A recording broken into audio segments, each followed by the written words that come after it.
Cela fait plus de 10 ans qu'une telle rencontre n'avait pas eu lieu. La dernière visite d'un président philippin à la Maison-Blanche remonte à 2012. Beaucoup de changements ont eu lieu depuis lors. Lundi, le président Biden, mettant l'accent sur une grande menace sécuritaire, a signé un nouvel accord de coopération en matière de défense qui renforcera la sécurité des Philippines et soutiendra sa modernisation militaire. L'engagement des États-Unis reste à toute épreuve dans leur volonté de défendre les Philippines, y compris la mer de Chine méridionale, et nous continuerons à soutenir les objectifs de modernisation militaire des Philippines. Le président philippin Ferdinand Marcos Jr. a déclaré que son pays était aux premières loges pour faire face aux tensions accrues en mer de Chine méridionale. Il y a aussi les problèmes géopolitiques qui ont fait de la région où les Philippines sont peut-être, sans doute, la situation politique la plus compliquée au monde en ce moment. Il est donc naturel que les Philippines se tournent vers leur seul partenaire des traités dans le monde pour renforcer et redéfinir la relation que nous avons et les rôles que nous jouons face à ces tensions croissantes que nous voyons maintenant autour de la mer de Chine méridionale, en Asie-Pacifique et dans la région du Pacifique.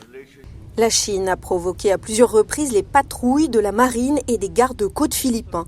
Ils sont en désaccord avec l'approche de Manille.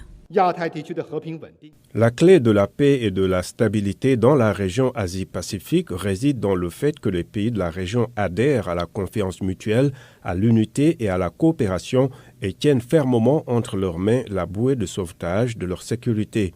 Nous rappelons une fois de plus aux pays régionaux concernés que répondre aveuglément aux forces non régionales échouera non seulement à sauvegarder sa propre sécurité, mais exacerbera les tensions, mettra en danger la paix et la stabilité régionale et finira inévitablement par nuire à ce pays.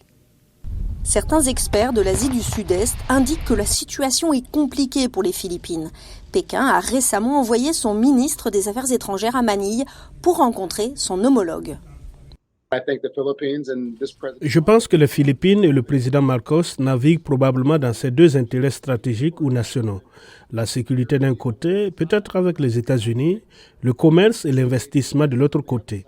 La Chine est le premier partenaire commercial de tous les pays d'Asie du Sud-Est, y compris les Philippines. La déclaration conjointe des dirigeants n'a pas mentionné que le président Marcos se rendait aux États-Unis sous immunité diplomatique, malgré l'ordonnance américaine de 2012 contre lui concernant la succession de son père, qui devait être utilisée pour payer des dommages et intérêts aux victimes de la loi martiale sous l'autorité de Marcos dans les années 1980.